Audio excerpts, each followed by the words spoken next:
پوچھنا یہ ہے کہ میں ہر طرح کے گناہوں میں ملوث ہوں. فحش فلمیں دیکھنا، بد نظری کرنا، مشت زنی کرنا، غلط خیالات کا آنا، ان سب گناہوں سے بچنے کے لیے میں نے والدین کو کہا کہ میری شادی کرا دیں، لیکن وہ نہ مانے. تو اب گناہوں سے بچنے کی صورت کیا ہو سکتی ہے؟ یہ ہے سوال. فحش فلمیں دیکھنا، بد نظری کرنا، ظاہر بات ہے کہ اس کی وجہ سے انسان کا کوئی مسئلہ حل نہیں ہوتا. شادی کی ضرورت ہے تو انسان کو شادی کر لینا چاہیے. والدین نہیں مانتے ہیں تو اس کی وجہ دریافت کریں کہ کیوں نہیں مانتے. کیا وہ آپ کو مجرد ہی رکھنا چاہتے ہیں؟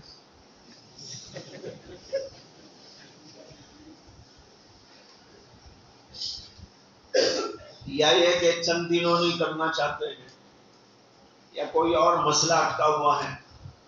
عام طور پر شادی میں جو تاخیر ہوتی ہے اس کی وجہ یہ ہے کہ لڑکی کے انتخاب کے لیے بڑے خواب دیکھے جاتے ہیں.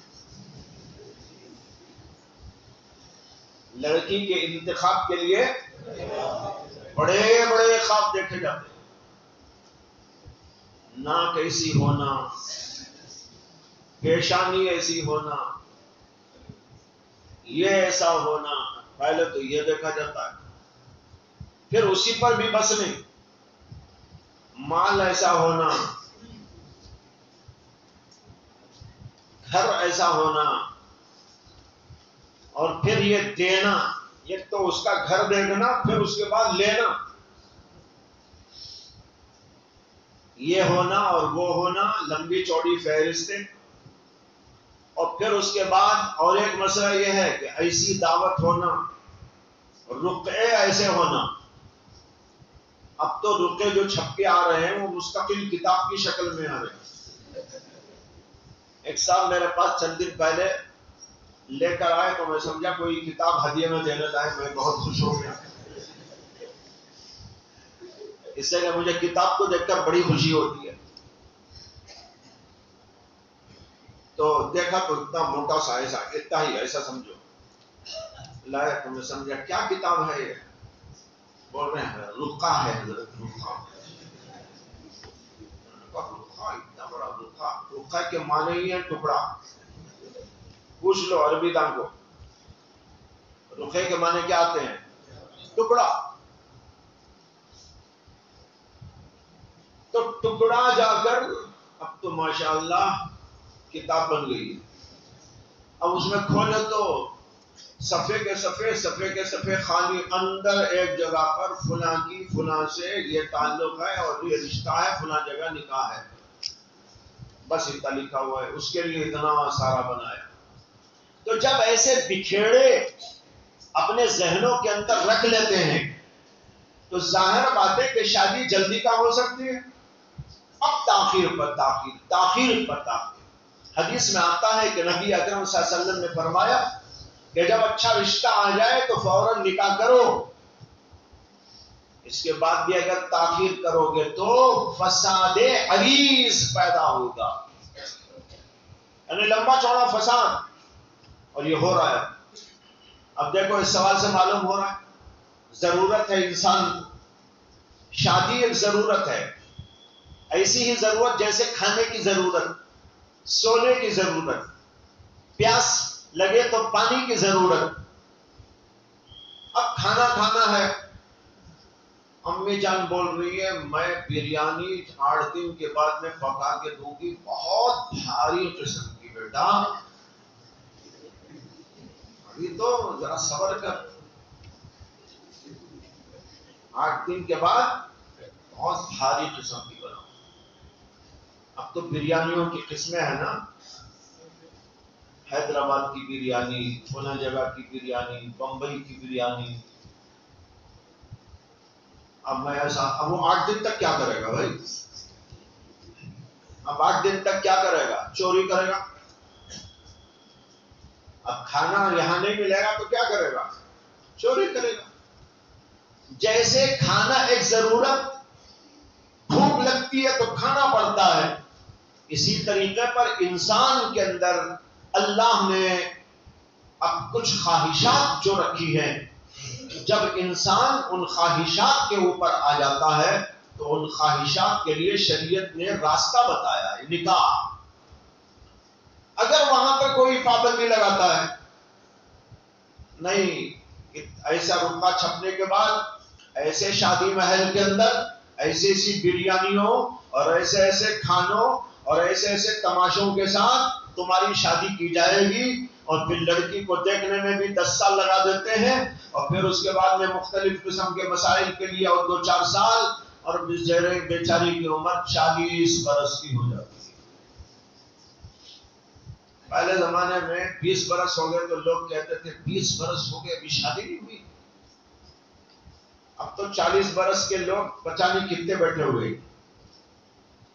یہ سب کیا ہے؟ شریعت کے خلاف جب چلتے ہیں تو وہاں پر یہ ساری مصیبتیں آتی ہیں. اس لیے نوجوان لوگ تیار ہو جائیں کہ ہم جوڑا نہیں لیں گے، ہم شادی کریں گے، شادی محل میں بالکل نہیں کریں گے، گھر کے اندر یا کوئی چھوٹی موٹی جگہ میں، چھوٹے سے شادی محل میں، اگر وہ بھی ضرورت ہو تو مسجد کے اندر جو ہے نکاح پڑھائیں گے، چھوٹے موٹے کسی جگہ پر شادی کریں گے، چند لوگوں کو بلا کر ان کے سامنے نکاح پڑھائیں گے اور لڑکی کو لے کر آئیں گے، جو کچھ یہ بن پڑا اس کے مطابق اپنی زندگی کریں. جب آپ لوگ یہ طے کر اپنے والدین کے اوپر جو ہے اس کو لاگو کریں گے اور آپ صاف کہہ دیں گے کہ ہم کو ایسے تمام بکھرے ہرگز نہیں چاہیے، تو اس سے آپ کے مسئلے پورے حل ہو جائیں. یہ ہے شریعت کا طریقہ. اسی لیے شریعت نے کہا کہ سب سے بہترین اور بابرکت نکاح وہ ہے جس کے اندر سب سے کم خرچ ہوتا ہے. لیکن اب لوگوں نے سمجھ لیا جس میں زیادہ سے زیادہ خرچہ ہو وہ زیادہ مبارک. حالانکہ وہ مبارک نہیں، بڑا منحوس نکاح ہے جس کے اندر زیادہ خرچ کیا جاتا ہے، جس کے اندر بکھیڑے کیے جاتے ہیں.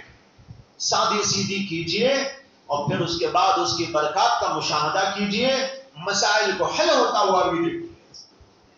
اسی لیے بزرگوں نے کہا کہ جب نکاح کو مشکل بنایا جائے گا، زنا کے راستے عام ہوتے چلے جائیں.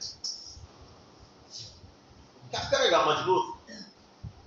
جیسے میں نے کہا نا، اگر کھانے کا وقت ہو جائے اسے کھانا نہ دیا جائے تو چوری کر کے کھائے گا نا. یہاں بھی وہی چوری کرے گا. وہ چوری سے جو کرے گا اسی کا نام شریعت میں زنا ہے. زنا کے راستے کو بند کرنے شریعت نے نکاح کو آسان بنایا.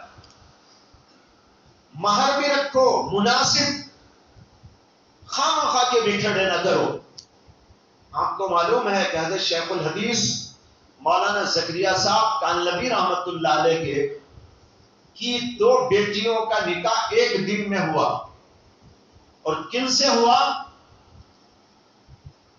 ایک بیٹی کا نکاح حضرت مولانا یوسف صاحب کاندلوی رحمت اللہ علیہ سے، جو حضرت جی بنے، جو مولانا سعد صاحب اب ہیں نا، ان کے دادا، ان کا نام حضرت مولانا یوسف صاحب کانلوی رحمت اللہ علیہ، عظیم محدث تھے، داعی تو تھے ہی. حضرت مولانا الیاس صاحب کانلوی رحمت اللہ علیہ کے صاحبزادے. ایک بیٹی کا نکاح ان سے ہوا اور ایک بیٹی کا نکاح حضرت مولانا انعام الحسن صاحب کانلوی سے ہوا، جو ان کے بعد حضرت جی بنے تھے، جن کا قریب میں انتقال ہوا. ان 2 سے ان کی 2 بیٹیوں کا نکاح ہوا. حضرت شیخ نے پورا واقعہ آپ بیتی کے اندر درج کیا ہے. یہ رشتہ دار بھی تھے ان کے، ایک تو چچا کے بیٹے تھے اور ایک بھی رشتہ دار ہی تھے. کہتے ہیں کہ جو ہے دونوں نوجوان تھے.